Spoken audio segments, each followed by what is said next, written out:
ان کے ہو جاؤ تو ہر چیز انہی سے مانگو، اپنے دامن پہ نہ احسان پرائے رکھنا۔ نحمده ونصلي ونسلم على سيدنا ومولانا محمد رسوله النبي الأمين المؤمن الحنين الكريم الرؤوف الرحيم، أما بعد، أعوذ بالله من الشيطان الرجيم، بسم الله الرحمن الرحيم، ولا تقولوا لمن يقتل في سبيل الله أموات بل أحياء ولكن لا تشعرون، صدق الله مولانا العظيم۔ محترم مشائخ علماء کرام، معزز خواتین و حضرات اور عزیزان گرامی قدر، اللہ رب العزت کا شکر ہے جس کی توفیق سے ہمیں ایمان اور اسلام کی نعمت نصیب ہوئی، اور حضور نبی اکرم صلی اللہ علیہ وآلہ وسلم کی بارگاہ اقدس کے ساتھ شرف غلامی نصیب ہوا۔ آج کی اس کانفرنس کا سبب انعقاد تو صاف ظاہر ہے، بچیوں کی تقسیم اسناد ہو چکا، مگر محرم الحرام کی مناسبت سے آج کے لیے موضوع رکھا گیا تھا قرآن اور فلسفہ شہادت۔ امام علی مقام سیدنا امام حسین رضی اللہ تعالی عنہ کی عظیم شہادت کا یہ مہینہ ہے، اس مناسبت سے قرآن کا اور شہادت کے تصور کا کیا تعلق ہے، اس پر میں اب ایک دو جہتوں کے حوالے سے گفتگو کروں گا۔ پہلے خیال تھا کہ میں اس کی کئی جہات اور کئی سمتوں کی روشنی میں بات کروں، مگر اب وقت خاصا بیت گیا ہے، سو میں چاہوں گا کہ اس کی ایک یا دو جہتوں پر مختصر گفتگو کی جائے تاکہ قرآن مجید کی روشنی میں شہید اور شہادت کے تصور کو سمجھا جا سکے۔ میں نے ایک آیہ کریمہ سورہ بقرہ میں سے تلاوت کی جو شان شہداء کے مضمون پر مشتمل ہے۔ اللہ تبارک و تعالی نے فرمایا کہ جو لوگ اللہ کی راہ میں شہید کر دیے جائیں، اپنی جانوں کا نذرانہ دے دیں، ان کو مردہ نہ کہا کرو، وہ زندہ ہوتے ہیں، مگر لوگوں تمہیں ان کی زندگی اور اس کی ماہیت کا شعور نہیں ہے، تمہیں ان کی زندگی کی حقیقت کی سمجھ نہیں۔ یہ جو آیت کریمہ کا آخری حصہ بیان کیا ہے کہ تمہیں ان کی حقیقت، زندگی کی حقیقت کی سمجھ نہیں، یقیناً سمجھ نہیں ہے ان کو جو ان کو مردہ سمجھتے ہیں۔ اس آیت کریمہ کا جو حسن ترتیب ہے اس میں ایک اول آیت ہے اور ایک آخر آیت ہے۔ اول آیت میں یعنی آیت کے شروع میں شہداء کو مردہ کہنے سے منع کیا گیا، یہ نقطہ سمجھنے والا ہے۔ آیت کے شروع میں جو شہید ہیں انہیں مردہ کہنے سے منع کیا گیا، اور ان کے مردہ کہنے یا مردہ سمجھنے کے تصور کو بل احیاء کہہ کر رد کر دیا گیا، رد کر دیا۔ اور آیت کے آخری حصے میں جو فرمان ہے، تمہیں سمجھ نہیں کہ ان کی زندگی کیا ہے اور کیسے ہے۔ اب از خود کسی اور ذریعے کا، مصدر کا سہارا لیے بغیر قرآن مجید کی یہ جو نص ہے، خود ظاہر نص پہ اگر توجہ کریں تو اس سے اس کا مفہوم از خود واضح ہو جاتا ہے، اس کا منشا واضح ہو جاتا ہے، اور یہ پتہ چل جاتا ہے کہ یہ کن کو کہا جا رہا ہے کہ تمہیں ان کی زندگی کا شعور نہیں۔ صاف ظاہر ہے انہی کو جو اس آیت کریمہ کے مخاطب ہے، اور مخاطب کون ہے؟ جن کو منع کیا گیا ہے کہ تم شہیدوں کو مردہ نہ کہا کرو، اور دوسرے مقام پر فرمایا وَلَا تَحْسَبَنَّ الَّذِينَ قُتِلُوا فِي سَبِيلِ اللَّهِ، تم اللہ کی راہ میں شہید ہونے والوں کو مردہ گمان بھی نہ کیا کرو۔ گویا جو لوگ شہیدوں کو شہادت کے باوجود مردہ سمجھتے ہیں اور مردہ کہتے ہیں، قرآن ان سے کہہ رہا ہے کہ تم انہیں مردہ اس لیے سمجھ رہے ہو کہ تمہیں ان کی زندگی کا شعور نہیں۔ اس کا معنی یہ نہیں کہ کسی کو بھی شعور نہیں، ان کو شعور نہیں جو انہیں مردہ سمجھتے ہیں۔ اگر انہیں ان کی زندگی کا شعور ہوتا تو وہ انہیں مردہ نہ کہتے، انہیں مردہ نہ سمجھتے۔ چونکہ مردہ کہہ رہے ہیں، اس سے قرآن یہ بات ثابت فرما رہا ہے کہ انہیں شعور نہیں۔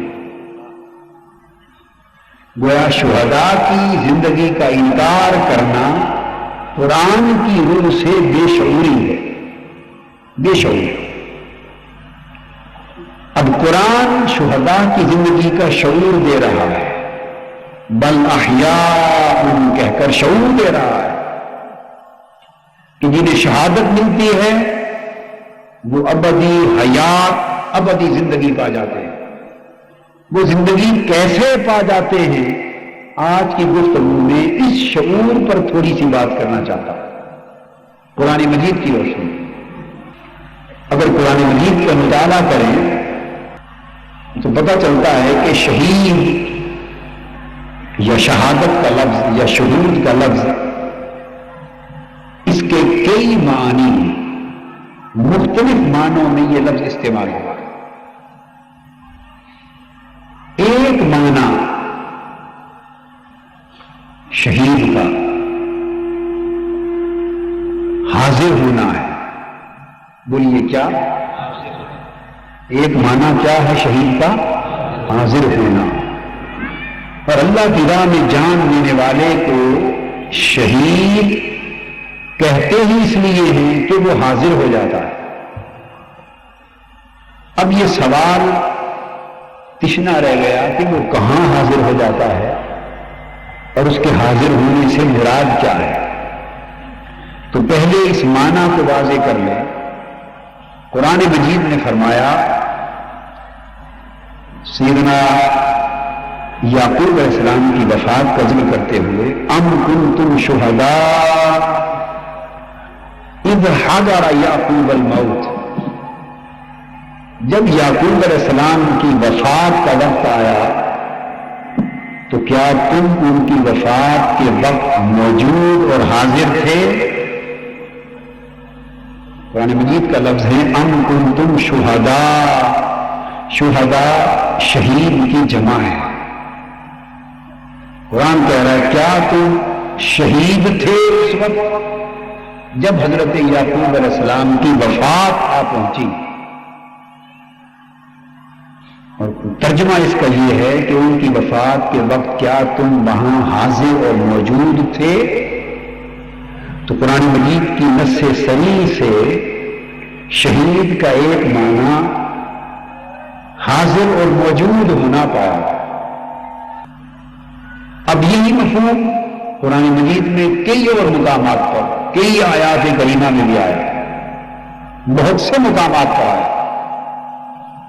یعنی سورہ نساء میں منافقوں کا بیان کیا گیا ہے، اور یہ بیان کیا گیا کہ یہ منافق لوگ ایسے ہیں کہ اگر میدان جنگ میں کچھ مسلمان اللہ کی راہ میں مارے جائیں، ان پر کوئی تکلیف آ جائے اور یہ جنگ میں ساتھ نہ ہوں، تو بعد میں اللہ کا شکر ادا کرتے ہیں کہ چلو اچھا ہوا ہم میدان جنگ میں مسلمانوں کے ساتھ حاضر نہ تھے، ورنہ ہم بھی مارے جاتے۔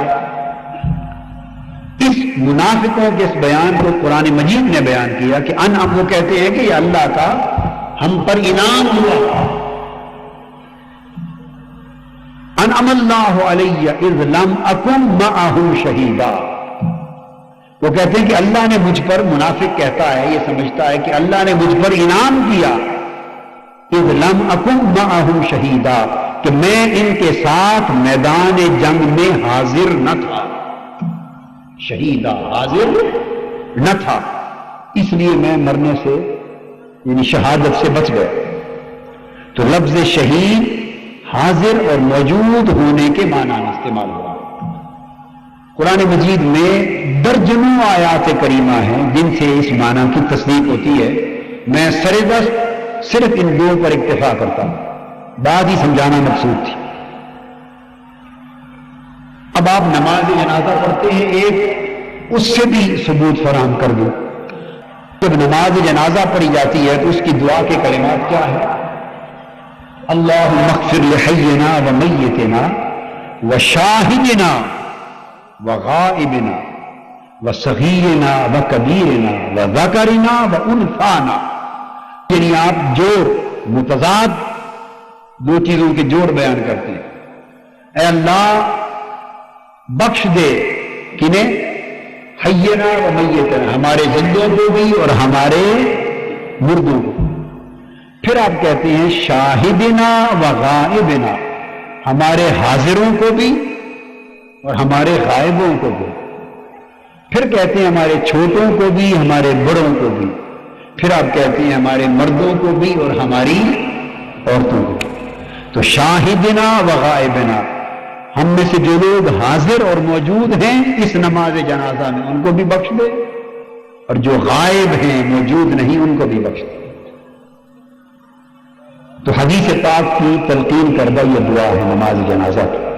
تو قرآن اور حدیث سے یہ بات بغیر تعویل کے طے ہوئی کہ شہید کا ایک معنی قرآن اور حدیث میں حاضر ہونے والا، موجود ہونے والا۔ اب اس بات کو ذہن میں رکھیں۔ اس کے بعد اب ایک دوسرا معنی بیان کرتا ہوں اور بس اس پر اکتفا کریں گے، باقی بہت سے معنی اس کے علاوہ ہیں، ان کو چھوڑ دوں گا۔ یہ دو معنی ملتے جلتے ہیں آج کے موضوع سے متعلق، اس لیے ان کی تفصیل ملا کر آگے پھر عرض کر دوں۔ جیسے شہید کا ایک معنی میں نے عرض کیا حاضر ہونا، موجود ہونا، اس طرح شہید کا ایک دوسرا معنی ہے، وہ بھی قرآن سے ثابت ہے، اور وہ ہے ناظر ہونا، مشاہدہ کرنا، دیکھنا، اس کو بھی شہید ہونا۔ پہلا معنی حاضر اور موجود ہونا، اور دوسرا معنی شہید کا نظر کرنا، مشاہدہ کرنا، دیکھنا۔ اب قرآن مجید سے اس معنی کی بھی تصدیق ہوتی۔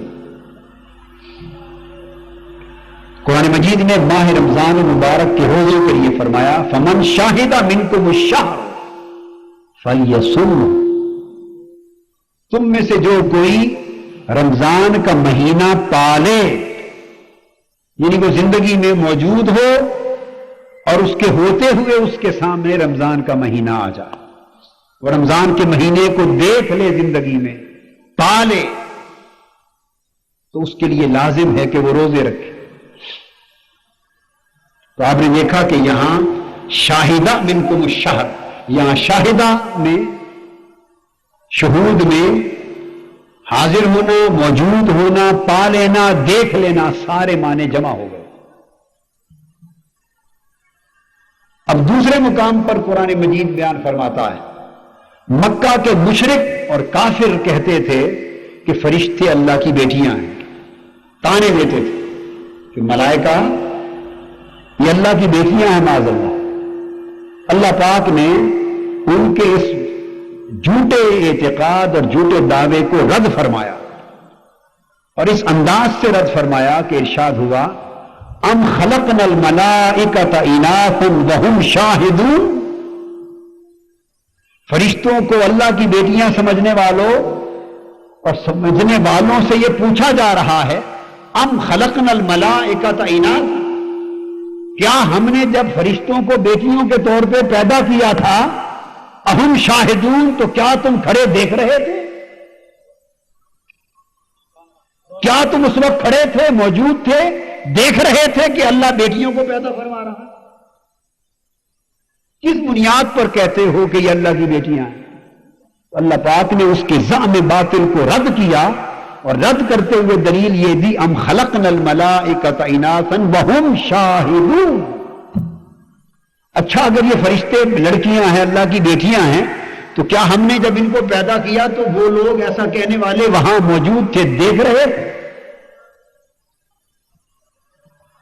اب اس آیت کریمہ نے دو طریقے سے واضح کر دی کہ قرآن کی زبان میں شاہد اور شہید اسے کہا جاتا ہے جو کسی موقع پر موجود ہو، دیکھ رہا ہو، مشاہدہ کر رہا ہو، اس واقعے کا ناظر ہو۔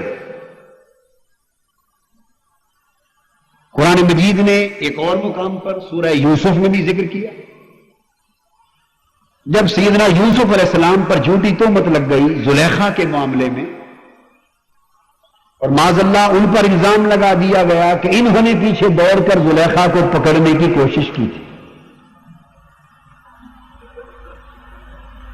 جب یہ الزام لگ گیا اور موقع کا گواہ کوئی نہیں تھا، زلیخا الزام لگا رہی تھی، تو قرآن مجید میں آتا ہے سورہ یوسف میں کہ زلیخا کا چچا زاد بھائی تھا، ایک چھوٹا سا دودھ پیتا بچہ ابھی پنگورے میں تھا۔ جب یہ واقعہ پیش آیا تو اس گھر کے صحن میں وہ بچہ پنگورے میں کھیل رہا تھا۔ اب کسی کو کیا خبر کہ دودھ پیتا بچہ جو پنگورے میں کھیل رہا ہے اسے بھی کچھ سمجھ آئے گی؟ وہ پنگورے میں کھیلتا بچہ جب سیدنا یوسف علیہ السلام پر جھوٹی تہمت لگ گئی، اور آپ نے چاہا کہ اب میری عصمت اور میری پاکیزگی اور طہارت پر کوئی گواہی آئے، کون ہے دیکھنے والا؟ تو صرف زلیخا تھی، وہ الزام لگا رہی، تو پنگورے والا بچہ بول کر، اور قرآن مجید میں ہے وَشَاهِدَ شَاهِدٌ مِّنْ أَهْلِهَا إِنْ كَانَ قَمِيصُهُ قُدَّ مِنْ قُبُلٍ فَصَدَقَتْ وَهُوَ مِنَ الْكَاذِبِينَ وَإِنْ كَانَ قَمِيصُهُ قُدَّ مِنْ دُبُرٍ فَكَذَبَتْ وَهُوَ مِنَ الصَّادِقِينَ۔ وہ پنگورے والا بچہ ان کے گھر والوں میں سے وہ بول پڑا، اس نے گواہی دی، ان کے گھر والوں میں سے ایک دیکھنے والے نے، ان کے اہل خانہ میں سے ایک دیکھنے والا گواہ بن کے بول پڑا، وَشَاهِدَ شَاهِدٌ مِّنْ أَهْلِهَا۔ تو جو ان کے گھر والوں میں سے ایک جس نے دیکھا تھا منظر آنکھوں سے پنگورے میں، وہ بول پڑا، اس نے گواہی دی، اور اس نے کہا تم گھبراتے کیوں ہو؟ قمیض پھٹ گیا ہے،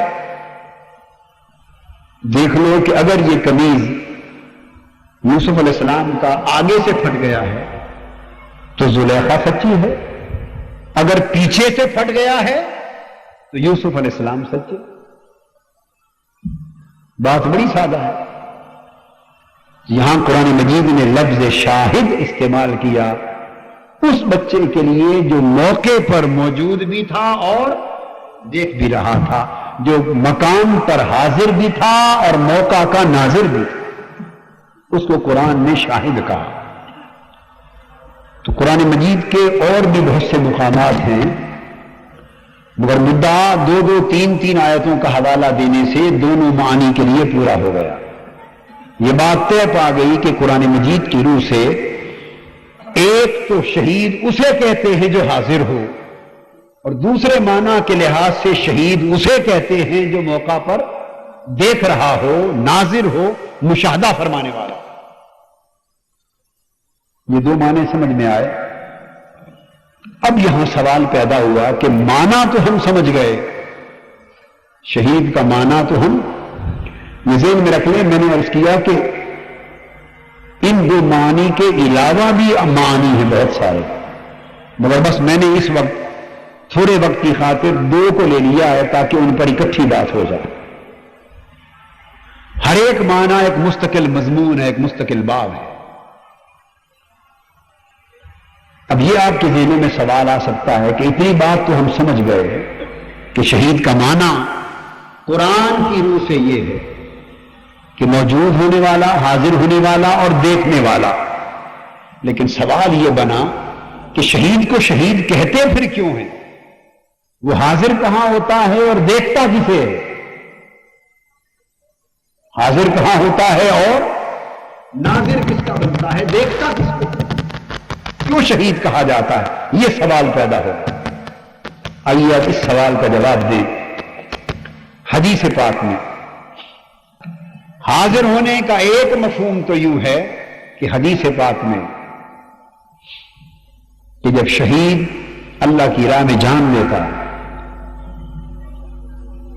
تو یوں تو جب کوئی شخص مرتا ہے تو ایک ملک الموت یا اس کے قبیلے میں سے روح قبض کرنے والا فرشتہ، تو ملک الموت آ کے اس کی روح قبض کرتا ہے اور ایک فرشتے کے ہاتھوں جہاں جانا ہے اس کو چلی جاتی ہے.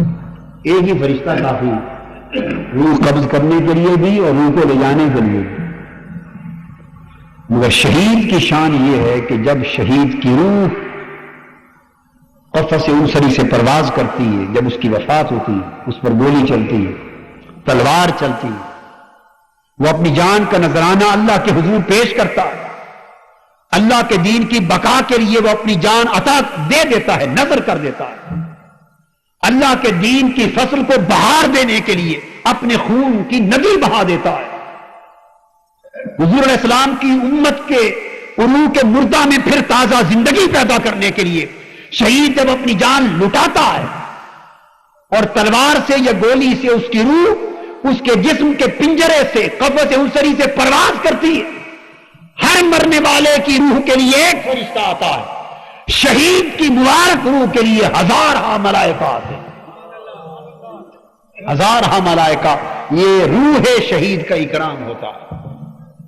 وہ ہزارہ ملائکہ آتے ہیں، ان کی جرمٹ میں اس شہید کی روح مبارک پرواز کرتی ہے اور اوپر جس مقام پر روح کو لے جایا جا رہا ہے ایک فرشتہ نہیں، ہزارہ ملائکہ کے جرمٹ میں شہید کی روح کو اوپر لے جایا جاتا ہے.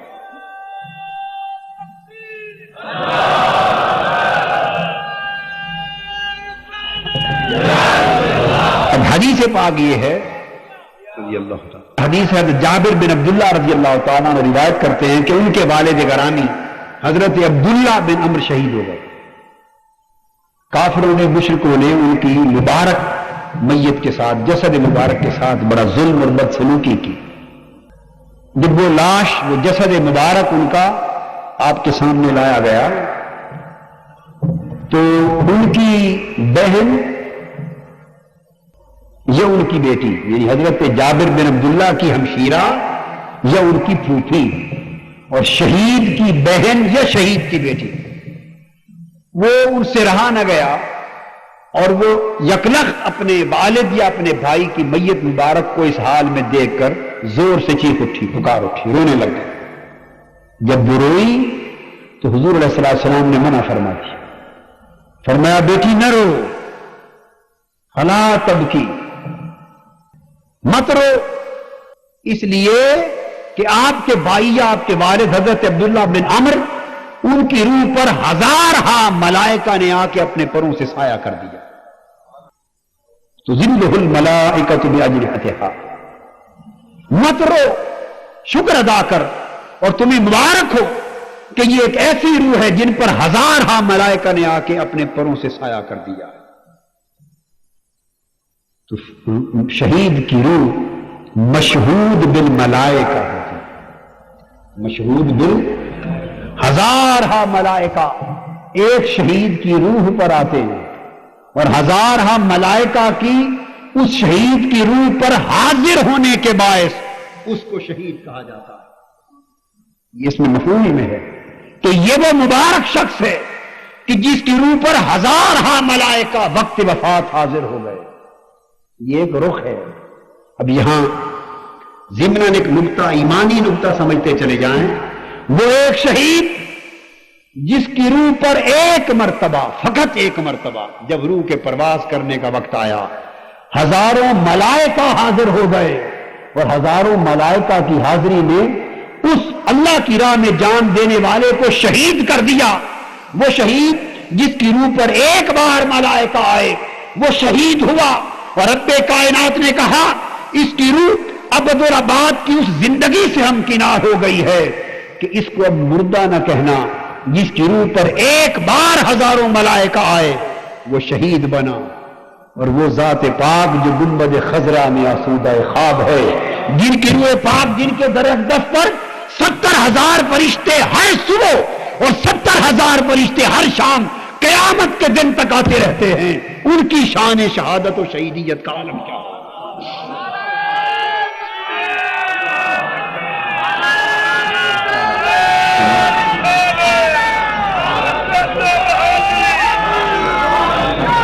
شہید کی روح قفس اسری سے پرواز کرنے لگی، ایک بار ملائکہ نے حاضری دی، وہ شہید ہو گئے. وہ کیا ہو گئے؟ شہید ہو گئے. اور آقا علیہ السلام کی بارگاہ میں ہر روز 1,40,000 ملائکہ حاضری دیتے ہیں، 70,000 صبح اور 70,000 شام. تو حضور کو ایک شہادت صبح ملتی ہے، ایک شہادت شام کو ملتی ہے. ایک شہادت صبح دی جاتی ہے اور ایک شہادت کی شان شام کو عطا ہوتی ہے. ایک شہید کا تاج میرے آقا کے سر انور پر ہر صبح لکھا جاتا ہے، اور دوسرا تاج شہید شہادت ہر شام کو رکھا جاتا ہے. جسے شہادت کا ایک تاج ملا وہ تو مردہ نہ رہا، زندہ ہو گیا. اور ہر صبح و شام جسے شہادتیں عطا ہوتی ہیں ان کی حیات اور زندگی کا عالم کیا ہوگا.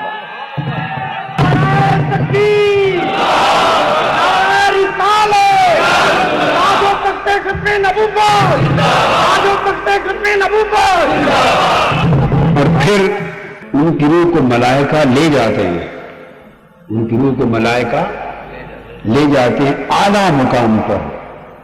اور آقا علیہ السلام کی روح اقدس کہیں اور نہیں جاتی، چونکہ اس جسم اطہر سے بڑھ کر اعلیٰ مقام خدا کی کائنات میں اور ہے ہی کوئی نہیں.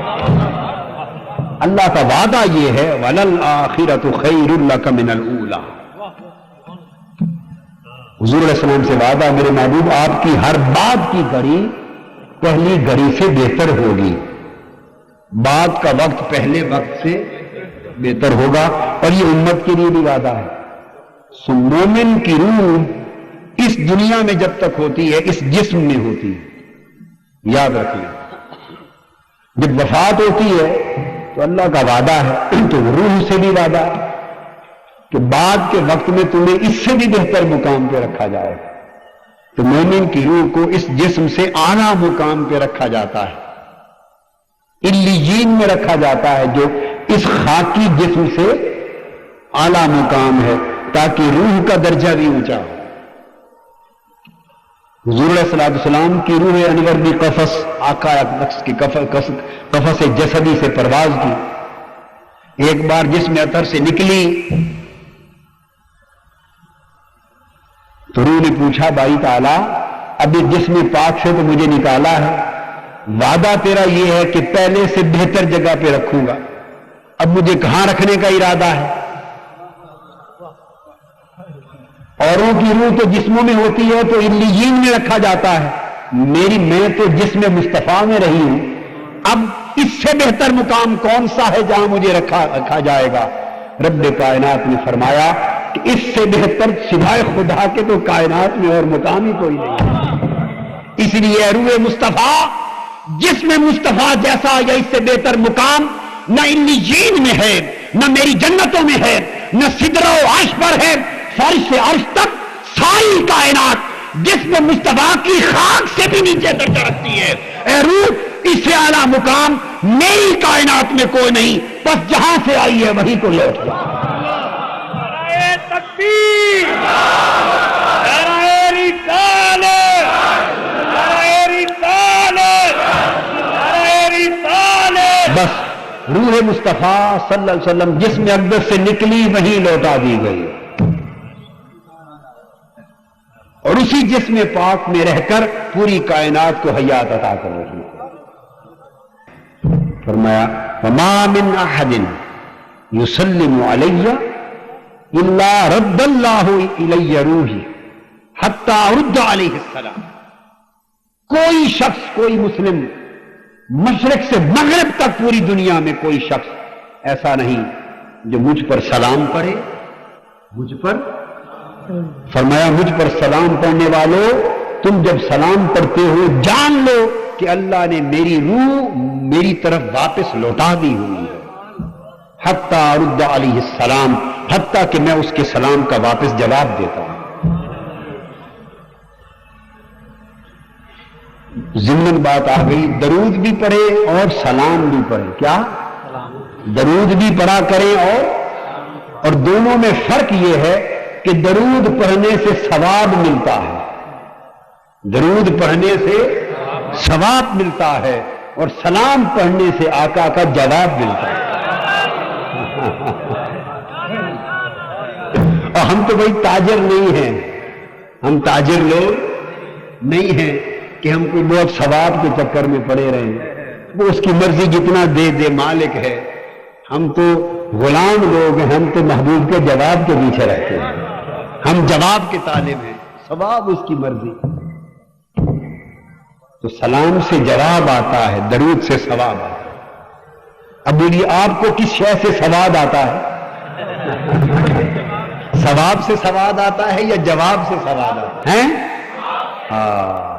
جس کو آقا علیہ السلام کی زیارت کا شوق ہو وہ رات کو سونے سے پہلے 100 بار حضور پر سلام پڑھا کرے صلی اللہ علیہ وآلہ وسلم، تسبیح سلام کی پڑھا کرے، الصلاۃ والسلام علیک یا رسول اللہ، مدینہ پاک کی طرف منہ کر کے ہر سلام پر جواب آتا ہے۔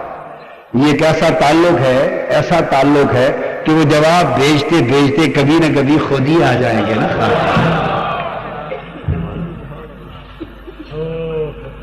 تو سمجھا یہ رہا تھا کہ شہید ایک بار شہید بنتا ہے، اور آقا کو یہ منصب شہادت ہر روز صبح و شام نصیب ہوتا۔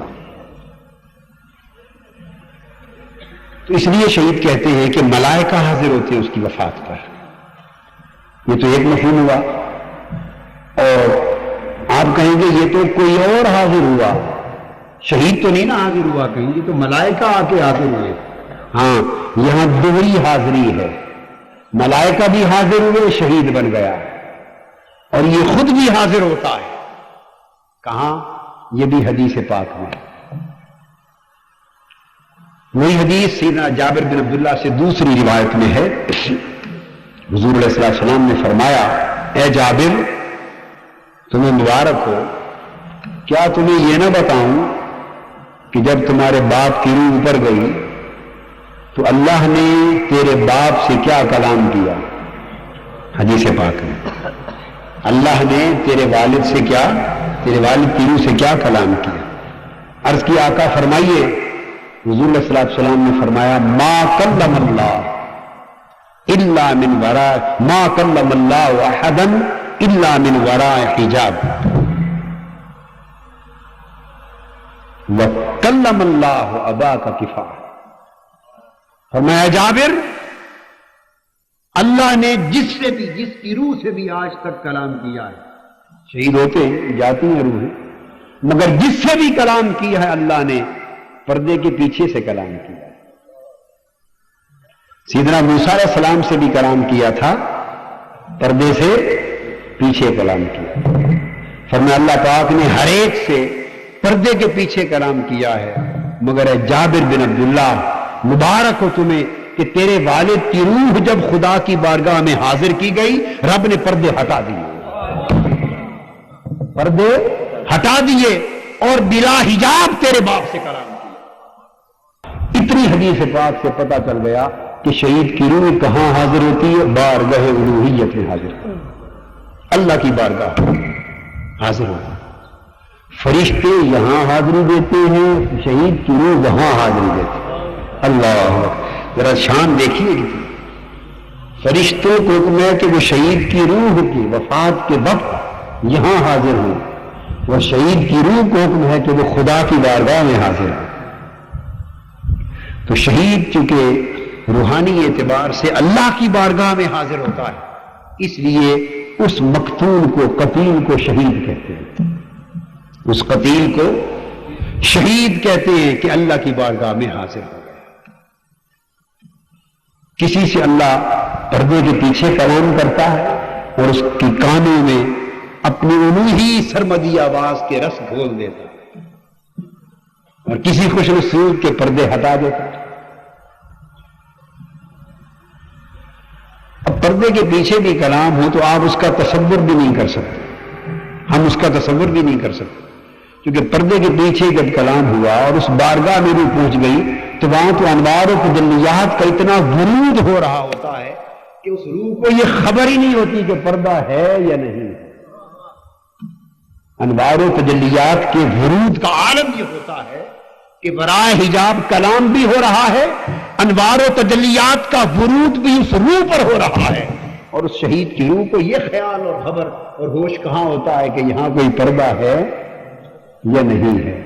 آنکھیں انوار میں گم ہو جاتی ہیں، ان تجلیات کے مشاہدہ میں گم ہو جاتی ہیں، ان صفاتی تجلیات کے پرتاؤ میں گم ہو جاتی ہیں، ان کے جلووں میں گم ہو جاتی ہیں۔ کان اس سرمدی الوہی نغمہ کی مٹھاس بھری آواز کے سننے میں خوش ہو جاتی ہے۔ روح شہید جب خدا کی روح میں پیش ہوتی ہے تو اس وقت اسے وہ لذت، وہ کیف، وہ سرور اور وہ حلاوت نصیب ہوتی ہے کہ وہ حلاوتوں سے سرشار ہو کر اسے جب جنت میں بھیجا جاتا ہے تو رب کائنات پھر شہید کی روح سے خود پوچھتے، اے شہید بتا اور کیا چاہتا ہے؟ اسی حدیث میں ہے کہ اللہ پاک نے پردہ ہٹا کر کلام کیا حضرت جابر بن عبداللہ کے والد حضرت عبداللہ بن عمرو شہید کے ساتھ، اور کلام کیا کیا؟ آقا علیہ السلام نے فرمایا، یہ پوچھا کہ عبداللہ بتا اور کیا چاہتا ہے؟ میری جنت میں تو آ گیا، نعمتیں مل گئی، سب کچھ مل گیا، بتا اور کیا چاہتا ہے؟ اللہ اکبر، جنت میں پہنچ گئے۔ اب جنت میں پہنچنے کے بعد اللہ پاک پوچھ رہے ہیں اور کیا چاہتا ہے؟ تو حضور علیہ الصلوۃ والسلام خبر دے رہے ہیں حضرت جابر کو، صحابہ کو بتا رہے ہیں۔ یہ کلام کہاں ہو رہا تھا؟ بولیے جنت میں ہو رہا تھا، اور کس کے مابین ہو رہا تھا؟ اللہ اور حضرت عبداللہ بن عمرو کی روح کے مابین ہو رہا تھا، حضرت جابر کے والد کے اور اللہ پاک کے مابین ہو رہا ہے، اور کلام جنت میں ہو رہا ہے، اور جنت پردہ غیب میں ہے، جنت عالم غیب میں ہے، عالم شہادت میں نہیں ہے۔ اور حضور علیہ الصلوۃ والسلام یہاں مدینہ پاک میں کھڑے صحابہ کو بتا رہے ہیں کہ یہ باتیں ہو رہی ہیں، یہ باتیں ہوئی ہیں۔ میں شہید کا معنی سمجھا رہا ہوں آپ کو، شہید کا معنی سمجھا رہا ہوں کہ حدیث پاک میں حضور صلی اللہ علیہ وسلم نے بتایا کہ جابر کے والد نے اللہ پاک کے حضور عرض کیا کہ باری تعالیٰ میری خواہش تو یہ ہے کہ مجھے واپس دنیا میں بھیج دے اور 10 زندگیاں بار بار عطا کر، اور میں ہر بار زندگی تیری راہ پر لوٹاتا جاؤں اور 10 بار شہید ہوں۔ ردنی الی الدنیا، مجھے دنیا کی طرف بھیج دے۔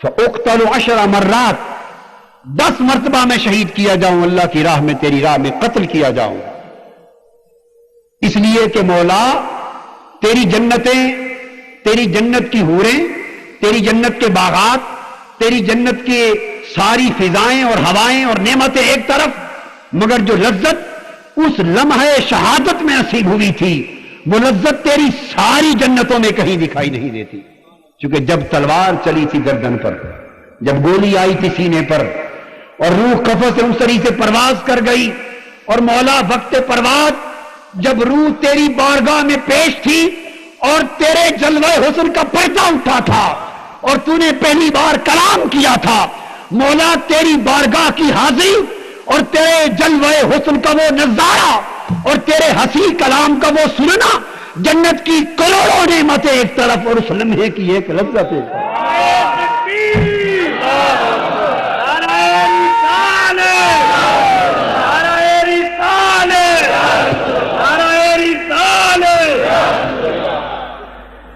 وہ جو دوسری حدیث پاک میں حضور صلی اللہ علیہ وسلم نے یہ بھی فرمایا کہ کوئی شخص جب جنت میں چلا جائے تو کوئی جنتی پلٹ کر واپس دنیا میں جانے کی خواہش نہیں کرتا سوائے شہید کے۔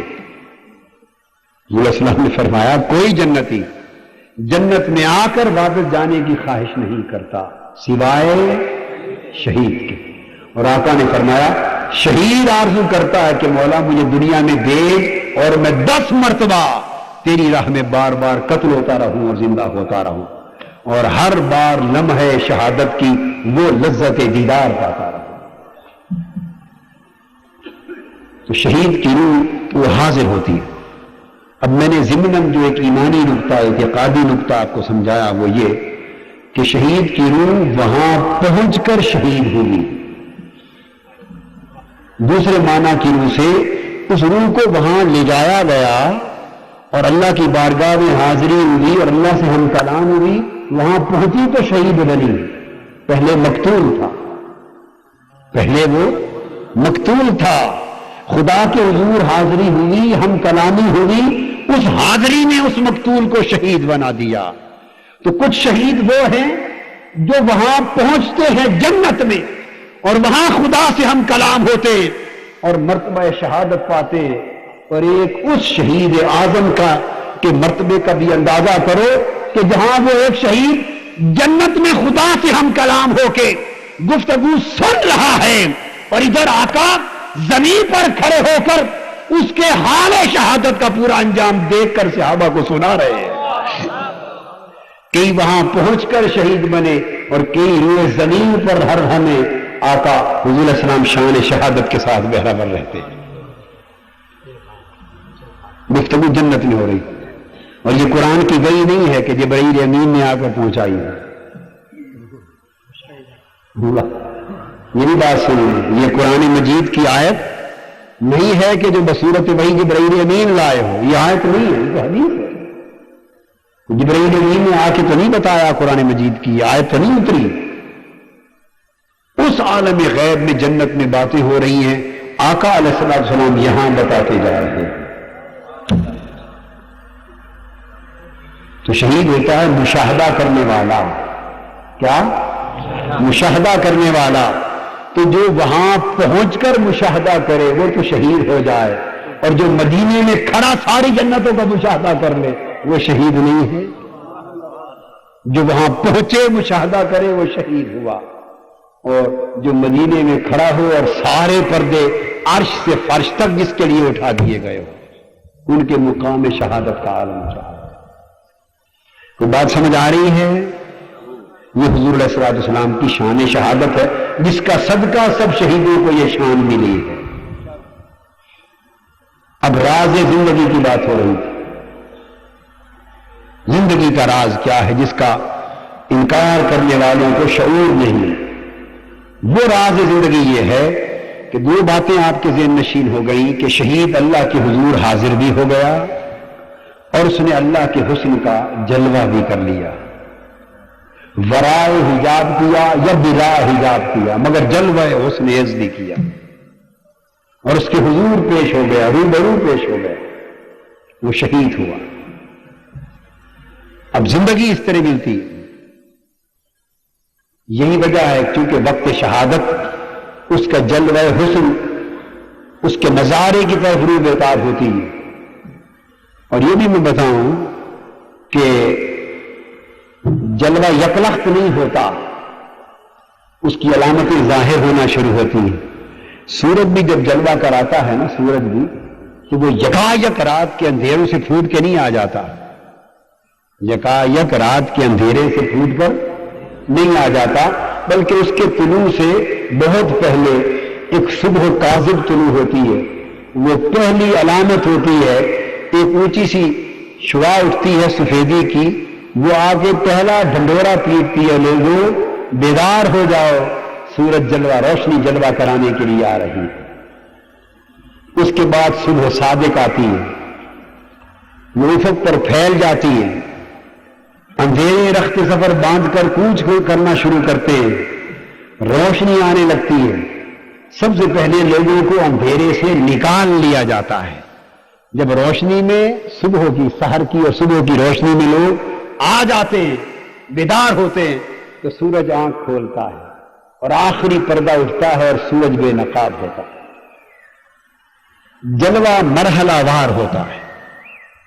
اسی طرح شہید کی روح کو جب جلوہ حق ہوتا ہے، اس کے بھی مرحلے ہوتے ہیں۔ جب گولی چلتی ہے اور تلوار چلتی ہے تو روح کے پیش ہونے سے پہلے کچھ پردے اٹھتے ہیں اور آثار جلوہ حسن کے دکھائی دینے لگتے ہیں۔ اس روح کو جلوہ حسن کے آثار دکھائی دینے لگتے ہیں، اور یہ انہی آثار کے تکنے کی برکت اور اثر ہوتا ہے کہ اسے گولی چلنے کی بھی تکلیف نہیں ہوتی اور تلوار سے کٹنے کی بھی تکلیف نہیں ہوتی۔ یہ ان آثار کا اثر ہوتا ہے۔ اس کی مثال ایسے ہے، یہ تو ہے وقت شہادت کی کیفیت، وقت شہادت، اس کیفیت کا اثر یہ ہوتا ہے جیسے حضرت یوسف علیہ السلام کو زلیخا نے کہا، وہ طائب ہو گئی تھی اور پھر بعد میں حضرت زلیخا ہو گئی، اس وقت انہوں نے کہا کہ زنان مصر کی عورتوں نے مجھے بدنام کر دیا ہے، تو اے یوسف علیہ حضرت یوسف، میں ان کو بٹھاتی ہوں، ان کے ہاتھوں میں پھل دے دیے، چھریاں دے دی اور کہا کہ کاٹ کر پھل کھاؤ۔ جب وہ کاٹنے لگی تو یوسف علیہ السلام سے درخواست کی کہ آپ ایک لمحہ کے لیے اپنی رخ زیبا سے پردہ ہٹا کر بے نقاب کر کے اپنے جلوہ حسن ان مصر کی عورتوں کے سامنے سے چپ کر کے گزر جائیے۔ تو قرآن مجید میں ہے، وہ پھل کاٹنے لگی، یوسف علیہ السلام پردہ پلٹ کر گزر گئے، اور قرآن کہتا ہے فلما رأینہ اکبرنہ وقطعن ایدیہن وقلن حاش للہ ما ھذا بشرا ان ھو الا ملک کریم۔ جب یوسف علیہ السلام نے چہرہ انور سے پردہ پلٹا، زمان مصر کی عورتیں، وہ بادشاہوں، امیروں، وزیروں کی عورتیں جو تانا دیتی تھی، جو زلیخا کو تانا دیتی تھی، زلیخا اپنی صفائی پیش کر رہی ہے، اس تانا کو رد کرنا چاہتی ہیں، اور ان کے پاس کوئی اور چارہ نہیں کہ دلیل سے تانا رد کر سکے۔ کسی نے ان کو یہ کہہ دیا، سمجھدار نے، کسی فقیر نے سبق دے دیا کہ زلیخا، یہ تانا دینے والی کبھی چپ نہیں کرے گی، یہ تانا دیتی ہی رہے گی، ان کو چپ کروانا ہے تو ایک ہی راستہ ہے، ایک ہی راستہ ہے، جو نظارہ تو نے کیا ہے تھوڑا سا ان کو بھی کرا دے، جو نظارہ تو نے کیا ہے تھوڑا سا ان کو کرا دے، یہ مزہ اس دیدار کا چکھیں گی، خود بخود زبانیں بند ہو جائیں گی۔ یوسف علیہ السلام نے نقاب پلٹا، درمیان سے گزرے، قرآن مجید بتا رہا ہے وَقَطَّعْنَ أَيْدِيَهُنَّ، پھر گر گئے، پھل گر گئے، چھریاں رہی، ان کی انگلیاں کٹ گئی، ہاتھ کٹ گئے، خون بہ گیا، ہوش نہ رہا کہ پھل کٹ رہے ہیں یا انگلیاں کٹ رہی ہیں۔ یوسف علیہ السلام کے حسن کو تکتی رہ گئی، مدہوش ہو گئی، بے ہوش ہو گئی، بے شعور ہو گئی۔ جب یوسف علیہ السلام گزر گئے اور وقت گزرنے کے بعد ہوش آیا اور جلوہ حسن کے نظارے سے پلٹ کر واپس آئیں تو دیکھا ہمارے تو ہاتھ کٹ گئے، نہ درد ہوا، نہ انگلیاں کٹنے کا احساس ہوا، نہ پھل گرنے کا شعور رہا۔ تب کہنے لگی کہ خدا کی قسم، ارے یہ تو کوئی بشر نہ تھے، یہ تو کوئی سراپا پیکر نور تھے۔ ان کی نگاہیں جلوہ حسن یوسف پہ پڑی، ہاتھ کٹ گئے، کچھ خبر نہ رہی، اور وہ شہید جس کے سینے پہ گولی چلتی ہے، جس کی گردن پہ تلوار آتی ہے، ادھر تلوار اپنی ضرب کا آغاز کرتی ہے ادھر ملائکہ کو حکم ہوتا ہے فرشتوں میرے جلوہ حسن کے لیے ابتدائی آثار ظاہر کر دو. ادھر تلوار چلتی ہے، ادھر روح رب کائنات کے حسن کی صفاتی تجلی کے دیدار میں غرق ہوتی ہے.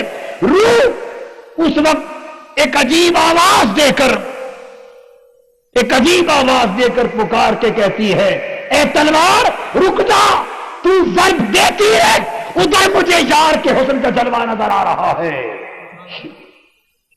تلوار کی تکلیف بھی گئی، گولی کی تکلیف بھی گئی. حضور علیہ السلام نے فرمایا ایک چیونٹی کے کانٹے جتنی تکلیف ہوتی ہے شہید کی جان کے نکلتے بس صرف. اور وہ بھی چیونٹی کا کانٹا کیا، وہ جب تلوار جسم سے مس ہوئی تھی، دراصل اس کے مس ہونے کی خبر ہوئی، پھر کچھ نہ رہا. وہ آئے بزم میں اتنا تو ہم نے دیکھا نہیں،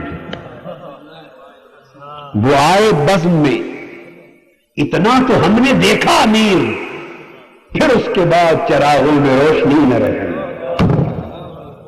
بس تلوار گردن سے مس ہوئی، اتنی تو خبر تھی کہ کوئی چیز گردن سے لگی ہے. ادھر تلوار جسم سے مس ہوئی، ادھر پردے اٹھ گئے. ہائے ہائے ہائے ہائے، پردے اٹھ گئے. انوار و تجلیات کا ایک چاٹھے مارتا سمندر تھا. حسن زیبا اور حسن لازوال کے جلوے تھے. تلواریں چلتی رہی، روح اور گولیاں چلتی رہی، جسم کے ریزے ریزے ہوتے رہے. یزیدی لوگ سمجھ رہے تھے کہ ہم جسد حسین کو اذیت دے رہے ہیں، ہم گھوڑوں کی ٹاپوں میں کچل کر حسین کے جسم کو اذیت دے رہے ہیں. یزیدی خوش تھے کہ حسین اذیت پا رہا ہے، مگر انہیں خبر نہ تھی کہ ٹاپوں سے روندا جا رہا ہے، مگر حسین کے لبوں پر مسکراہٹ کیوں ہے؟ مسکراہٹ کیوں ہے؟ اوروں کو حجاب کے پیچھے سے کلام ہوتا تھا، کسی کے سامنے پردہ ہٹا دیا گیا، اور جب روح حسین کے اٹھنے کا وقت آیا حجابات اٹھ گئے. یہاں تو ملائکہ آئے یا روح حاضر ہوئی. جب حسین کی شہادت کا وقت آیا وہاں تاجدار کائنات آئے ہیں، ملائکہ تو حاضر ہی تھے.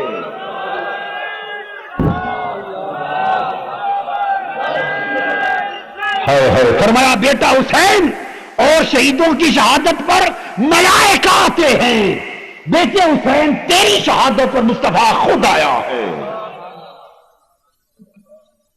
ہائے ہائے ہائے.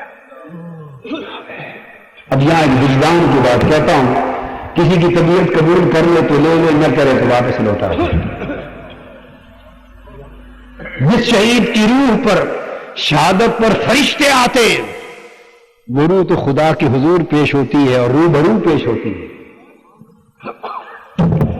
اور جس شہید کی روح کو جسم کو کچلا گیا، اس کے لیے رب کائنات نے جتنی اذیت ہوئی شہادت میں اتنا قدم اٹھ گیا، جتنی اذیت ہوئی اتنا اجر ملا.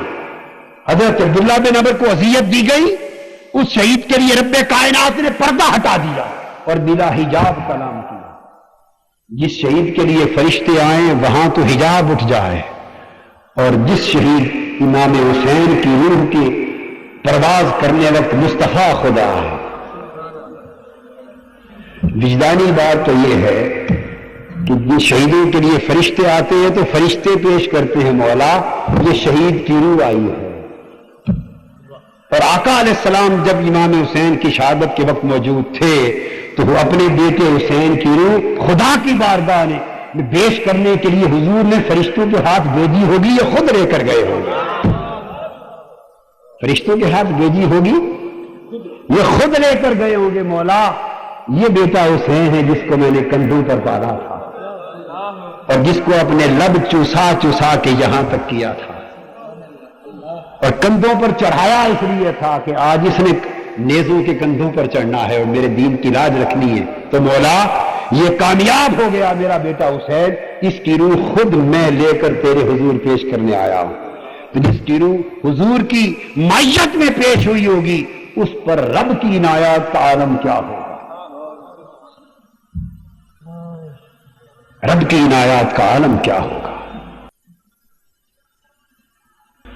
اور السلام نے فرمایا حدیث میں، جب سیدنا امام حسین کی شہادت ہوئی 10 محرم الحرام کو، حضرت عبداللہ بن عباس رضی اللہ تعالیٰ عنہ مکہ معظمہ میں ان کو خواب میں ملتے ہیں، اور حضرت ام سلمہ رضی اللہ تعالیٰ عنہ مدینہ طیبہ میں ان کو خواب میں ملتے ہیں اور فرماتے ہیں شہدت قتل الحسین آنفا، میں ابھی حسین کی شہادت کو دیکھ کر وہاں حاضر ہو کر آیا۔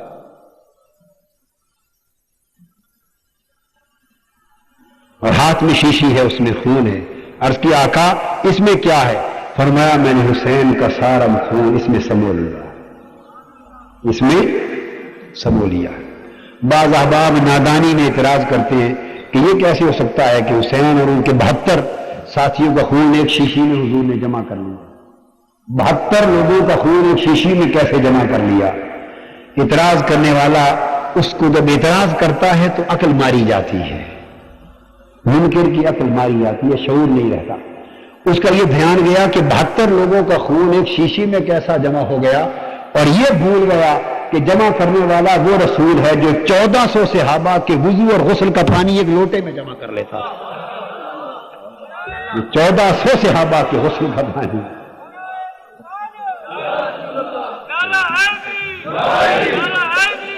1400 صحابہ کے غسل کا اور وضو کا پانی ایک لوٹے میں ہاتھ مبارک رکھا، 1400 صحابہ نے غسل کر لیا۔ تو ایک لوٹے کے پانی سے یہ رسول 1400 صحابہ کو پانی عطا کرتا ہے، وہ 72 شہیدوں کا خون شیشی میں جمع نہیں کرتا۔ یہ معجزہ ہے آقا علیہ السلام کا۔ تو حضور تو سیدنا امام حسین کی شہادت پر حضور کی روح پاک حاضر ہوئی، تشریف فرما ہوئی، جلوہ گر ہوئی، اور آپ کی روح پاک کی نگرانی میں حضور الہی میں پیش ہوئی۔ یہ تو اس وقت کا حال ہوتا ہے۔ اب آخری بات کی زندگی پھر کیسے رہتی؟ اب آپ نے دیکھا کہ جب آثار نظر آتے ہیں جلوہ حق کے تو موت کی تکلیف ختم ہو جاتی ہے، موت کی تکلیف ختم ہو جاتی ہے، اور جب جلوہ حق کا براہ راست پرتو پڑتا ہے تو موت ختم ہو جاتی ہے۔ جب اس کے آثار پڑتے ہیں تو موت کا اثر و تکلیف ختم ہو جاتی ہے، حالانکہ نظر موت کے آثار میں سے ہے، آثار سے آثار ختم ہو جاتے ہیں، اور جب جلوہ براہ راست جلوہ حسن اس روح پر پڑتا ہے تو موت ہی منہدم ہو جاتی ہے، اور اس کی موت دفعتاً ابدی زندگی میں بدل دی جاتی ہے۔ یعنی اس موت کا اثر شہادت کے آثار سے ختم مٹ جاتا ہے، اور موت خود اس جلوے سے مٹ جاتی ہے، اور اس جلوہ حق کے سامنے جب پڑتا ہے انوار و تجلیات اس کی روح پر، تو اتنی طاقت آ جاتی ہے کہ وہ روح جہاں بھی رکھی جائے وہ قبر میں جسم کو بھی سلامت رکھتی ہے اور حیات بھی تابندہ و زندہ رہتی ہے۔ اور یہ بات ذہن نشین کا بھی کہ لازم نہیں کہ روح جسم کے اندر رہے تو تبھی حیات رہتی ہے۔ جسم فزیکلی روح کے موجود ہونے کا محتاج اپنی حیات کے لیے نہیں ہے، روح کے جو اثرات ہیں اثرات ان کا محتاج ہے۔ اب اس کی قرآن مجید سے مثال دیتا ہوں کہ کس طرح جسم سلامت رہتا ہے اور زندگی رہتی ہے۔ قرآن مجید میں ایک مثال سورہ بقرہ میں حضرت عزیر علیہ السلام یا کوئی اور پیغمبر وہ گزرے، ایک پرانی 1000 سال پرانی بستی، سینکڑوں مکان تھے، اجڑ گئے، قبریں تھی ختم ہو گئیں، کوئی ہڈیوں کا نام و نشان بھی نہیں بچا تھا، ہزاروں سال سے سب کچھ بسیدہ ہو کے بکھر گیا۔ آپ نے دیکھا اور پوچھا باری تعالیٰ یہ جو قبریں، یہ مکان، بستیاں، بسنے والے لوگ، کسی کا کچھ بھی نہیں بچا، تو تم ان کو بھی دوبارہ زندہ کر لو، کیسے کرے گا؟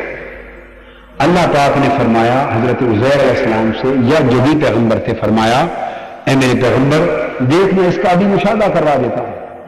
ان کو حکم دیا، خود ان کو ان پر موت وارد ہو گئی، فاماتہ اللہ۔ اب یہ بات سمجھے، اللہ نے ان کو موت سے ہمکنار فرما دی، 100 عام، اور 100 سال تک کے لیے ان پر موت وارد ہو گئی۔ بولی موت، اب قرآن مجید کی نص ہے، کوئی شک رہ گیا اس بات میں؟ فوت ہو گئے، وفات پا گئے، اوپر موت وارد ہو گئی، اور 100 سال کے لیے موت وارد ہو گئی۔ اب وفات اور موت میں تو کوئی شک نہیں رہا نا۔ آگے چلیں، 100 سال کے بعد اللہ پاک نے ان کو دوبارہ زندہ کیا۔ جب زندہ کیا تو پوچھا کم لبثت، اے عزیر تو نے یہاں کتنا وقت گزارا ہے؟ قال لبثت یوما او بعض یوم، انہوں نے جواب دیا مولا میں نے ایک دن گزارا ہوگا یا دن کا بھی کوئی تھوڑا سا حصہ ہی آرام کیا ہوگا، دن کا تھوڑا سا حصہ۔ اب یہاں ایک سوال پیدا ہوتا ہے، آپ اگر 100 سال تو کیا 1 سال پڑے رہیں، مرنا جینا ایک طرف رکھ دیں، مرنا جینا ایک طرف رکھ دیں، ایک جگہ 1 مہینہ ہی پڑے رہیں باہر کھلے لک و دک صحرا میں، میدان میں مٹی میں پڑے رہیں، تو کپڑوں کی حالت کیا ہوگی جی؟ اور 100 سال لیٹ کے اٹھے، ان کی وفات اور حیات ایک الگ مسئلہ ہے، اس کو تو الگ لیتے ہیں۔ 100 سال کپڑوں پر کیا بیتا ہو؟ کوئی کپڑا لک و دک صحرا میں ریزگار میں پڑا رہے، 100 سال کپڑا رہتا ہے اسلام جو سیدھا ہو کے ختم نہیں ہو جاتا جی؟ کپڑا 100 سال چلتا ہے اس طرح۔ تو جب ان سے پوچھا گیا اے عزیر کتنا عرصہ قیام کیا، تو انہوں نے اپنے کپڑوں کو نہیں دیکھا ہوگا۔ جب انسان اپنا کوئی آثار دیکھتا ہے، غور کرتا ہے، جو کہہ رہے ہیں کہ میں ایک دن یا دن کا بھی تھوڑا سا حصہ لیتا ہوں، تو کپڑوں کو دیکھ کر ہی بات کی ہوگی کہ آنکھیں بند کر کے ہی فرما دیا؟ بولیے، دیکھ کر بات کی ہوگی۔ تو کپڑے دیکھے ہوں گے، اپنا جسم دیکھا ہوگا، اپنی حالت دیکھی ہوگی، تو کپڑے اگر بولتے کہ زیادہ عرصہ گزرا ہے تو کہتے کہ آدھا دن گزارا ہے۔ اگر کپڑے بوسیدہ ہو گئے ہوتے، پھٹ چکے ہوتے، کپڑوں کی زندگی باقی نہ رہی ہوتی، کپڑوں کی زندگی تازگی سفیدی اگر برقرار نہ رہتی، تو آپ سوچتے جو میرے تو صاف ستھرے کپڑے تھے، اب یہ بوسیدہ ہو گئے، پھٹ گئے، ان کی تازگی نہ رہی، پھٹ گئے، بوسیدہ ہو گئے، سوچتے کتنا عرصہ گزرا ہے۔ وہ جو جواب دے رہے ہیں دفعتاً کہ ایک دن یا اس سے بھی کم عرصہ گزرا، اس کا مطلب ہے کہ ان کے کپڑوں کی زندگی تو کیا، کپڑوں کی تازگی بھی متاثر نہیں ہے، کپڑوں کی تازگی بھی متاثر نہیں ہوئی۔ عزیر علیہ السلام کو تو اللہ نے وفات دی اور اللہ نے زندہ کر دیا، کپڑوں کا تو کوئی ذکر نہیں آیا۔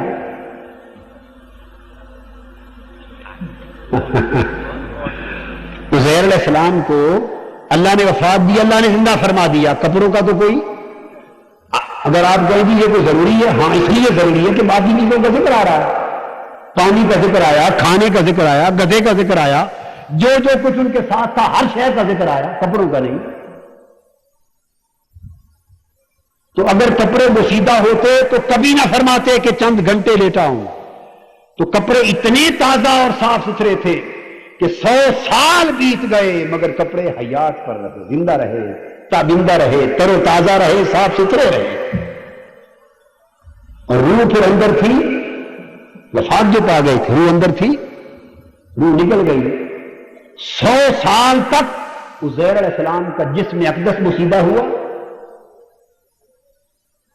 جسم اقدس میں کوئی معاذ اللہ تعفن آیا، کوئی رنگ بدلا، صرف کیا ہوا کہ 100 سال کے بعد دوبارہ زندگی دی، دوبارہ، مگر یہ تو کہیں نہیں کہ جسم اقدس بوسیدہ ہو گیا تھا، روح نکل گئی، وفات ہو گئی۔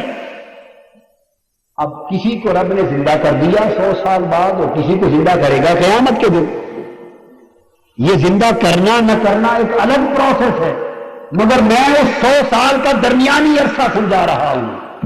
وہ 100 سال جو موت کا عرصہ تھا، اللہ کے پیغمبر پر موت کا عرصہ تھا، جب روح جسم میں نہ تھی، موت ہو گئی، روح جسم میں نہ تھی، صحرا میں 100 برس پڑے رہے مگر جسم سلامت رہا۔ وہ روح زندہ کیا تو روح پلٹ آئی، دوبارہ کھڑے ہو گئے، مگر موت کے 100 سالہ عرصے میں جسم سلامت رہا، رنگ نہ بدلا، تعفن نہ ہوا، جسم اور کپڑے بوسیدہ نہ ہوئے۔ تو پتا چلا کہ روح نکل گئی مگر پیغمبر کی روح جسم میں نہ تھی، پھر بھی جسم سلامت تھا۔ جسم پھر بھی سلامت، اور وہ تو جسم تھا اور ساتھ جو کھانا پینا لائے تھے وہ بھی سلامت رہا. فرمایا فانظر الی طعامک و شرابک لم یتسنہ، کھانا پینا دیکھیں وہ باسی بھی نہیں ہوا، اور ساتھ گدھا بھی بندھا تھا سواری.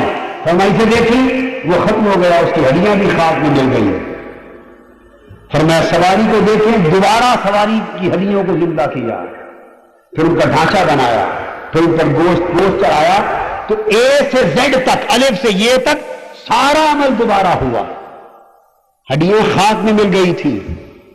100 برس سواری پر بھی گزرے، 100 برس مشروب جو پانی لائے تھے اس پر بھی گزرے، لسی تھی، دودھ تھا، جو بھی تھا.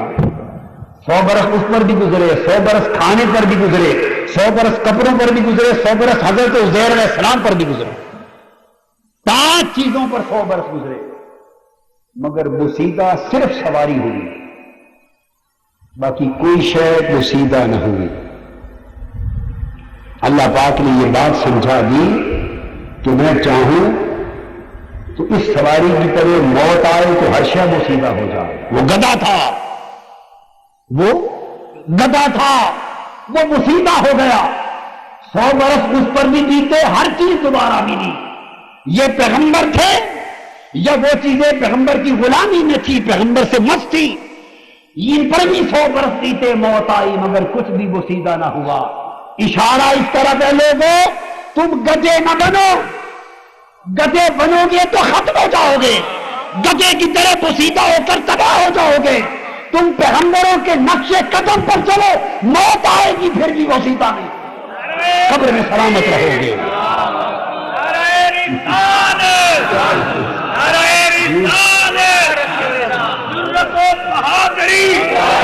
قبر میں بھی 100 برس بھی بیت گئے، سلامت رہو گے. تم پیغمبروں کے غلام بنو، گدھے نہ بنو.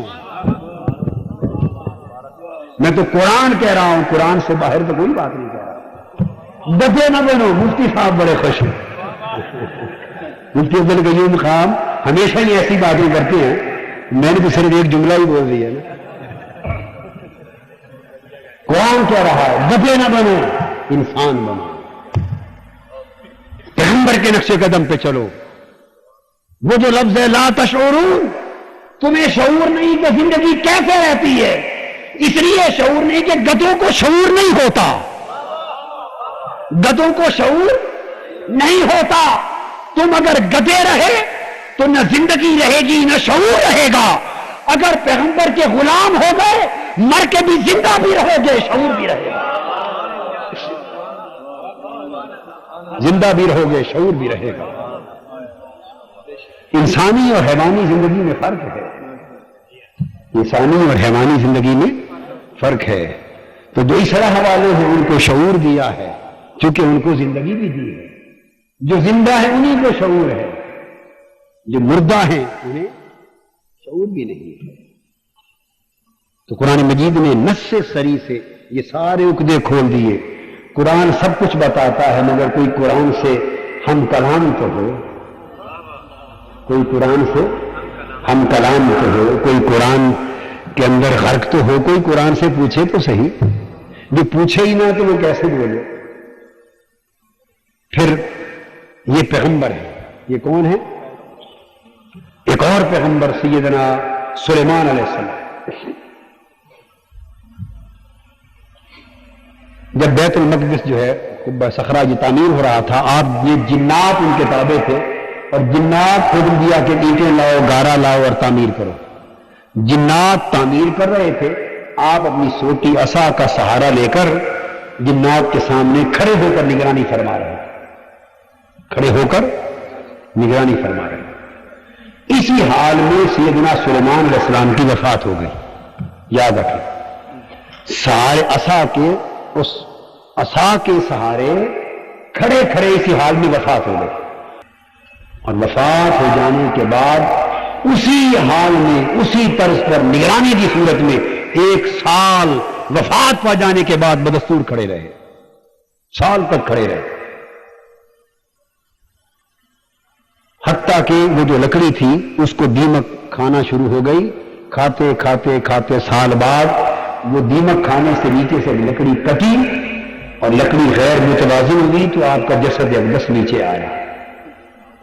اب قرآن مجید کہتا ہے کہ اس حال میں جب سلیمان علیہ السلام کھڑے تھے ہم نے ان پر موت کا وفات کا فیصلہ صادر فرما لیا، اور فرماتے ہیں کہ ان کی وفات پا جانے کے بعد سال تک کوئی علامت اور کوئی اثر اور کوئی نشانی ایسی نہ تھی جسے دیکھ کر جن یہ جان لیتے کہ حضرت سلیمان وفات پا چکے۔ کسی چیز نے ما دلہ علی موتہ الا دابۃ الارض، وہ جو دیمک کا کیڑا تھا اس کے عمل مکمل ہونے تک کوئی چیز دلالت نہ کر پائی اور کوئی چیز دلیل اور نشان نہ بن سکی کہ جسے دیکھ کر وہ جن آگاہ ہو جاتے کہ سلیمان علیہ السلام کی وفات ہو گئی۔ کیا مطلب ہے ما دلہ کا؟ کہ نہ رنگ بدلا، نہ آنکھوں میں تبدیلی نظر آئی، نہ آنکھ کا نور گیا، نہ جسم شل ہوا، نہ جسد ڈھیلا ہو کے نیچے گرا۔ الغرض جس طرح زندہ شخص کھڑا ہو کے نگرانی کرتا رہتا ہے، وفات کے بعد بھی 1 سال تک وہی حالت برقرار رہی۔ وفات ہو گئی تھی، یہ نص قرآن ہے۔ تو معلوم ہوا کہ اگر روح نکل بھی جائے تو جسم کی تازگی، سلامتی اور حیات برقرار رہتی ہے۔ اب غیر انبیاء کے لیے جو نبی نہیں، اصحاب کہف کا واقعہ قرآن مجید میں 309 سال تک اصحاب کہف غار میں لیٹے رہے، 309 سال تک غار میں لیٹے رہے، اور 309 سال کے بعد جب دوبارہ زندہ کیے گئے اٹھے، ایک دوسرے پوچھا ہم کتنا وقت سوئے ہوں گے، کتنا وقت گزارا؟ کہنے لگے 1 دن گزارا ہوگا یا دن کا تھوڑا سا عرصہ گزارا ہوگا۔ وہی بات جو میں نے حضرت عزیر علیہ السلام کے حوالے سے کی تھی کہ 3 صدیاں گزر گئیں اور غار وہ قبر کی مانند تھی، 3 صدیاں بیت گئیں، اٹھے نہ جسم بسیدہ ہوئے، نہ ان پہ بڑھاپے کے آثار آئے، نہ کپڑے بسیدہ ہوئے، نہ پھٹے۔ اگر یہ آثار بھی ظاہر ہوتے جسمانی طور پر اور کپڑوں پر موت کے آثار، یہ 3 صدیوں کے بیت جانے کے آثار بھی ظاہر ہوتے تو وہ یہ نہ کہتے کہ 1 دن یا کچھ عرصہ گزارا ہے۔ یہ کہنا اس بات کی علامت ہے۔ میں یہ نقطہ سمجھانا چاہتا ہوں کہ روح نکل جاتی، صدیاں بیت جاتی ہیں، اور صرف یہ نہیں کہ جسم تر و تازہ رہتا ہے بلکہ موت کے آثار بھی جسم اور کپڑوں پر وارد نہیں ہو پاتے، آثار بھی وارد نہیں ہوتے۔ اور ان کی پھر تازگی کا راز کیا ہوتا ہے؟ وہ روح، شہید کی روح اللہ کے حضور پیش ہوتی تو ان انوار و تجلیات کے پرتو سے اتنی طاقتور اور اتنی روشن اور منور ہو جاتی، اتنی منور و منور ہو جاتی کہ شہید کی روح علیین میں رہے، جنتوں میں جہاں بھی رہے، اس روح کے انوار و تجلیات اپنے جسم پر قبر میں پڑتے رہتے اور جسم کو اسی طرح تر و تازہ اور سلامت رکھتی ہے جس طرح جسم کے اندر ہوتے ہوئے تر و تازہ اور سلامت رکھتی ہے۔ اور روح چونکہ مر نہیں رہی، اس لیے قیامت کے دن تک شہید اپنی قبر میں جسمانی اعتبار سے بھی تر و تازہ اور زندہ و سلامت رہتا ہے۔ روح اس کی جہاں بھی ہوتی ہے اس کو سلامت رکھتی ہے۔ حاضرین محترم، شہید کی روح ایک بار قتل ہو کر اللہ کے حضور جان دے کر وہ خاص قربت الہیہ حاصل کرتی ہے کہ جہاں حجابات اٹھ جاتے ہیں اور انوار و تجلیات الہیہ کا پرتو روح پر پڑتا ہے، اور اس روح کو اتنا طاقتور، اللہ کے انوار کی تجلیات اس روح کو اتنا طاقتور بنا دیتے کہ روح قبر میں رہتے ہوئے جسم کو بھی تر و تازہ اور سلامت رکھتی ہے۔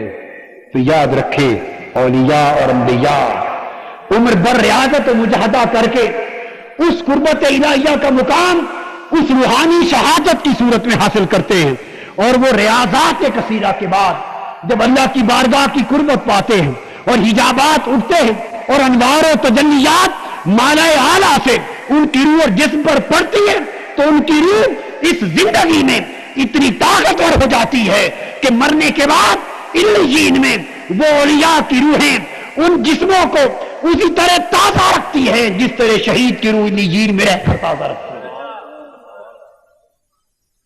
یہ اثرات ہوتے اس رب کائنات کی تجلیات کے. موسیٰ علیہ السلام نے طور پر ایک بار اللہ کے حضور التجا کی تھی، ورائے حجاب پردے کے پیچھے کلام سنا تھا. پھر عرض کیا تھا مولا پردہ ہٹا کے اپنا جلوہ کرا دے. باری تعالیٰ نے براہ راست جلوہ نہیں کرایا، اپنی ایک صفاتی تجلی طور پر پہاڑ پر پھینکی، پہاڑ جل کے راکھ ہو گیا. اس تجلی کی انعکاسی شعاع حضرت موسیٰ علیہ السلام کی روح پر پڑی، آپ بے ہوش ہو گئے. اس انعکاس صفاتی تجلی کے انعکاس کے اثر سے 40 دن کے بعد اٹھے تو موسیٰ علیہ السلام جب اس ایک تجلی کا انعکاسی اثر لے کر پلٹے تو آپ کی نگاہ کا یہ عالم ہو گیا تھا کہ اندھیری رات میں جب چاند نہ ہوتا، اندھیری رات میں اگر نظر ڈالتے تو 30 میل تک سیاہ پہاڑ پر چلتی ہوئی سیاہ چونٹی کو بھی دیکھ لیتے تھے. موسیٰ علیہ السلام اس اللہ کی ایک صفاتی تجلی کے انعکاس کے اثر سے اتنے بینا، اتنے ناظر، اتنا مشاہدہ کرنے والے، اتنے شہید ہو گئے کہ اندھیری رات میں سیاہ پتھر پر چونٹی کو چلتا دیکھ لیتے. یہ تو موسیٰ علیہ السلام کی وہ شان شہادت ہے جو ایک تجلی کے اثر نے آپ کو عطا کی، اور تاجدار کائنات کو وہ شہادت جو صبح و شام ملتی ہے. مگر کمال شہادت کی وہ رات تھی جب مقام کعبہ قوسین پر اپنی قربت کی گود میں بٹھا کر رب کائنات نے سارے پردے اٹھا دیے تھے، اور ثم دنا کی قربت دی تھی، فتدلا کی قربت دی تھی، فکان کعبہ قوسین ادنا کے مقام پر لا کر جب پردے اٹھ گئے اور صفاتی تجلیات کے دور سے گزار کر حسن ذات بے نقاب کر دیا، اور فرمایا محبوب دل سے بھی دیکھ اور آنکھوں سے بھی دیکھ.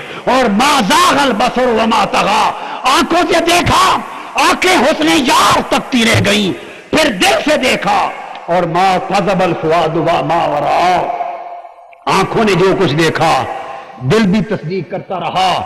آنکھیں دراصل جسم کا نمائندہ تھی اور دل روح کا نمائندہ تھا. ما زاغ البصر یہ بتا رہا ہے کہ مصطفیٰ نے جسمانی معراج بھی کیا تھا، اور ما کذب الفؤاد بتا رہا ہے کہ مصطفیٰ نے روحانی اور قلبی معراج بھی کیا تھا، جس میں مصطفیٰ قلب کے درجے دل کے درجے پر تھا اور آقا کا دل روح کے درجے پر تھا. حضور کے جسم نے حاضری دی، قیامت تک جسم سلامت ہو گیا، اور آپ کے قلب اطہر نے حاضری دی، نگاہوں نے قیامت تک عرش سے فرش تک ساری کائنات آنکھوں پر روشن ہو گئی. اب حضور علیہ السلام ایسے شہید ہوئے کہ نہ کوئی پردہ باقی رہا، نہ کوئی گود اور مسافت باقی رہی. یہ ہے حقیقت شہادت. اس شہادت کا فیض سب شہیدوں کو ملا ہے، اور امام حسین کو بھی اسی شہادت کا فیض ملا. یہ وجہ ہے کہ جب آپ کا سر انور نیزے پہ رکھ کے شام کے دمشق کے بازاروں میں لے جایا جا رہا تھا تو اس دمشق کے کسی قاری نے سورہ کہف کی تلاوت کی. وہ آگے آگے قرآن مجید کی تلاوت کرتا جا رہا تھا. جب اس آیت کریمہ پر پہنچا ام حسبتم ان اصحاب الکہف والرقیم کانوا من آیاتنا عجبا، جب اس آیت کریمہ میں پہنچا فانطلق اللہ رأس الحسین، اللہ پاک نے امام حسین رضی اللہ تعالیٰ عنہ کے سر مبارک اور زبان کو آواز دے دی اور آپ بولے اعجب من اصحاب الکہف والرقیم قتلی وحملی. اصحاب کہف اور اصحاب رقیم کے واقعات پر تعجب کرنے والے مصطفیٰ کے نواسے حسین کا قتل ہو کر نیزے کی نوک پر چڑھایا جانا اس سے کہیں زیادہ عجیب تر ہے. یہ زندگی ہے، حیات ابدی. بس میرے قرآن مجید کی روشنی میں شہید اور شہادت کا تصور اور شہید کی روح کا شعور، شہید کی زندگی کا شعور، شہید کی زندگی کی حقیقت مختصر عرض کرنا تھی، وہ بات میں آپ کو سمجھا چکا. اب پیغام شہادت یہ ہے جو امام علی مقام سیدنا امام حسین علیہ السلام کی روح پاک بھی ہم کو دے رہی ہے، اور ہر شہید کی روح اور ہر شہادت کا ایک ایک قطرہ خون بھی ہمیں پیغام دے رہا ہے، اور وہ پیغام قرآن ہے۔ وہ یہ ہے کہ لوگوں، شہید زندہ ہوتا ہے اس لیے کہ وہ خود مر جاتا ہے، دین کو زندگی عطا کرتا ہے۔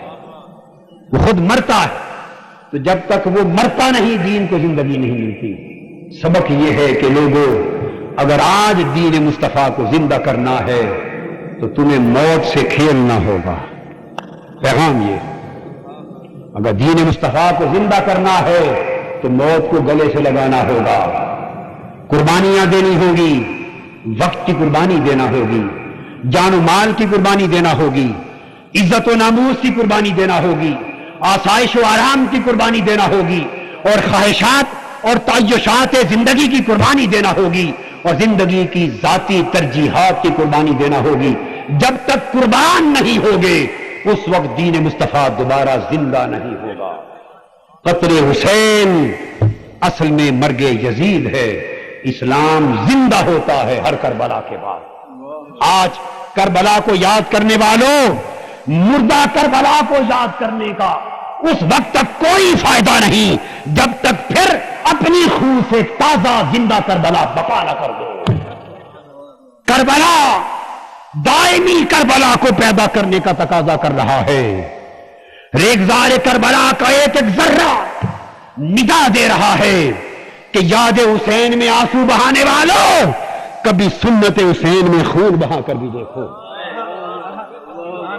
ارے یاد حسین میں آنسو بہانے والوں، کبھی اسوہ حسین کی پیروی میں اپنی گردن کٹا کے اور خون بہا کے بھی دیکھو۔ فرات کے دریا کا کنارہ، اس کی بکھری ہوئی موجیں آواز دے رہی ہے کہ آج دنیا میں یزیدیت پھر بکھر آئی ہے، فرعونیت پھر بکھر آئی ہے، قارونیت پھر بکھر آئی ہے، طاغوتیت پھر بکھر آئی ہے۔ تم حسین کی یاد منانے والے تو ہو مگر پھر حسینیت کو زندہ کرنے والا کوئی نہیں۔ آج حسینیت کو زندہ کرو، اسوہ شبیری کو زندہ کرو، اور نقوش قدم حسین پر چل کر طاغوتی باطل طاقتوں اور کفر و فسق کی جلغار سے ٹکر لو، اور اپنا تن من دن سب کچھ لٹا دو۔ اس وقت تک آرام سے نہ بیٹھو جب تک پھر اس راہ انقلاب پہ چل کر دمشق کے بازاروں میں، آج کے یزیدی دمشق کے بازاروں میں ایک نیا غلغلہ قافلہ حسین بپا نہ ہو جائے، اور آج عالم اسلام کا جھنڈا پھر سے سربلند نہ ہو جائے۔ اس لیے کہ اسلام کی فصل کی آبیاری پانی سے نہیں ہمیشہ خون سے ہوتی رہی ہے۔ جسے فصل اسلام کی آبیاری مقصود ہے وہ اپنے آپ کو قربانی کے لیے تیار کرے، اور تحریک منہاج القرآن عظمت اسلام، احیاء اسلام اور غلبہ اسلام اور مستقبل انقلاب کی وہ راہ ہے جو کربلا کی طرف جاتی ہے اور کربلا پر ہی ختم ہوتی ہے۔ تحریک منہاج القرآن کربلا کا سفر، اس کربلا کے سفر کے راہی بنو۔ مردہ مسلمانی کا کوئی فائدہ نہیں۔ آج ہم مردہ مسلمان، مردہ ضمیر ہیں، اس کا کوئی فائدہ نہیں۔ بیدار ہونا چاہیے، اٹھنا چاہیے۔ وقت تیزی سے گزر رہا ہے، اٹھو، ایک مارکہ کربلا بپا کرو۔ تحریک منہاج القرآن کا مصطفی علم ہاتھ میں تھامو۔ یہ قافلہ حسین ہے، یہ اسوہ حسینیت ہے، یہ اسوہ شبیری کی راہ ہے۔ اٹھ کھڑے ہو اور اس وقت تک اس جنگ کو جاری رکھے جب تک آقا علیہ السلام کے دین کا علم بلند نہیں ہو جاتا اور طاغوتی فتنے ہمیشہ کے لیے ختم نہیں ہو جاتے۔ اللہ تبارک و تعالی آپ ہم سب کو ایمان کی استقامت اور زندگی عطا فرمائے تاکہ مصطفی انقلاب کا مشن جلد پایہ تکمیل تک پہنچے۔ وما علینا الا البلاغ۔